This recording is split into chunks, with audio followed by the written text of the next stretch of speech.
Every single person has secrets. But what you want are that those secrets are actually good ones.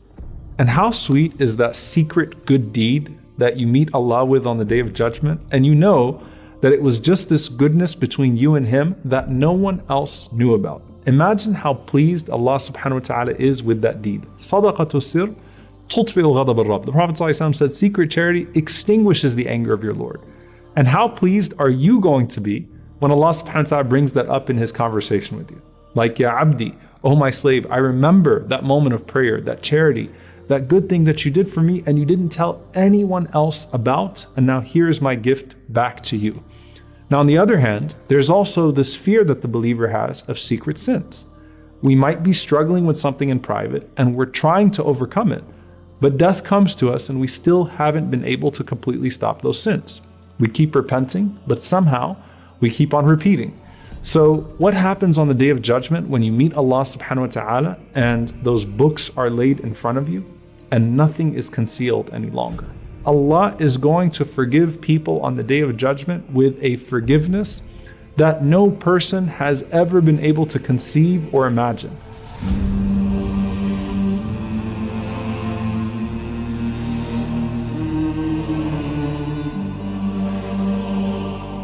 And here you are in the most critical moments of your standing before Allah. And Allah subhanahu wa ta'ala unveils 99 scrolls of your sins, each one of them to the end of your vision. Now, by the way, this is the believer, not the hypocrite, okay? Every single one of us has some scroll of sin, and it's right in front of you, and Allah subhanahu wa ta'ala simply puts it out in front of you. And the Messenger of Allah sallallahu alaihi wasallam said, "Ma minkum min ahad illa sayukallimuhu rabbuh laysa baynahu wa baynahu tarjuman." There is not a single person amongst you except that his Lord is going to speak to him directly without any intermediary or any translator. And so as you're standing there and Allah is addressing you and you've got those scrolls in front of you, the Prophet ﷺ says, فَيَنْظُرُ عَنْ أَيْمَنَ مِنْهُ فَلَا يَرَى إِلَّا شَيْءٍ قَدَّمَهُ. So he looks to his right to see if there's anyone or anything that's going to come to his aid. But all he sees are deeds that he put forward. There's no one else there. And then he looks to his left. فَلَا يَرَى إِلَّا شَيْءٍ قَدَّمَهُ. And the only thing he sees on his left are deeds that he sent forth. And then the Prophet ﷺ said, then he looks ahead, فَتَسْتَقْبِلُهُ النَّارِ. And he sees the fire facing him. Now for the hypocrite who knows that this is not going to end well, that his book is about to come to his left hand, and he's effectively doomed. What does he do? He puts his left hand behind his back. And that's why Allah subhanahu wa ta'ala says that he receives his book bishimalihi, in his left hand. In one place in the Quran, Allah says bishimalihi, and in another place, Allah subhanahu wa ta'ala says min wara'a dhahri, behind his back. Why? Because as he puts his left hand behind his back, a chain comes and locks his left hand behind his back. And then the book comes to his left hand, locked in that position behind his back. And anyone that is walking behind him can see the shame of that person on that day. May Allah subhanahu wa ta'ala protect us.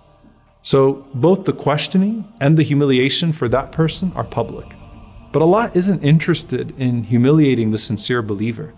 Now Abdullah ibn Umar radiallahu ta'ala anhuma, he was asked, he said, what did the Prophet ﷺ say about an-najwa, the private conversation?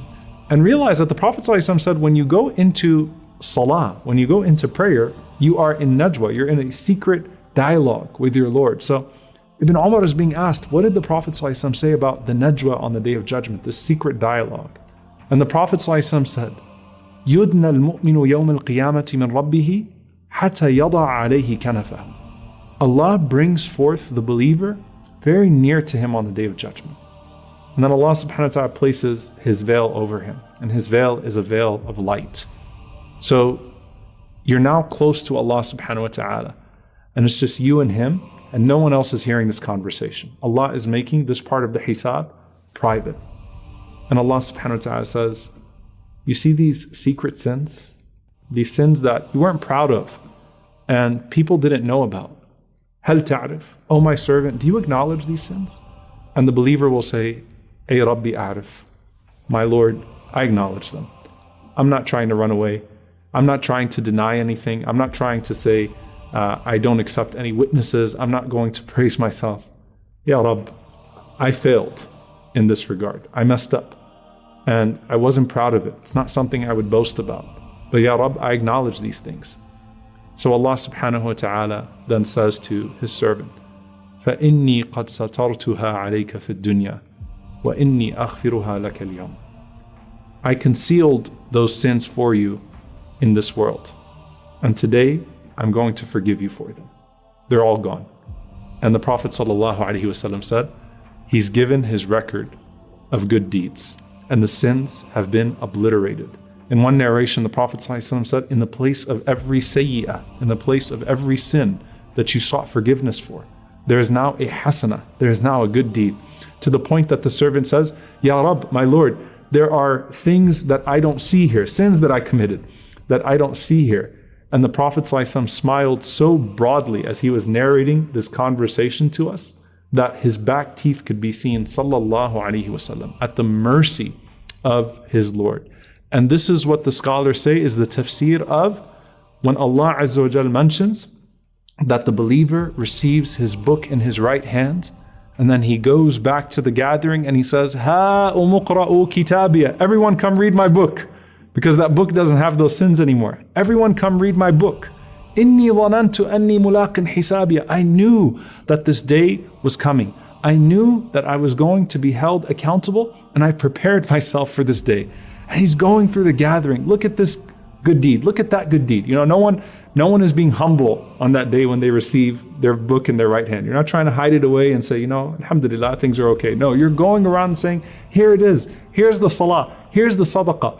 Here are the places that I went to of good when I was called to go to places of evil. Here are the words that I said. Here's the backbiting I refused to partake in, but instead contested when I heard it. Here are all of these good deeds. Look, it's here. Look, it's here. And you're celebrating and celebrating and celebrating the mercy of your Lord upon you.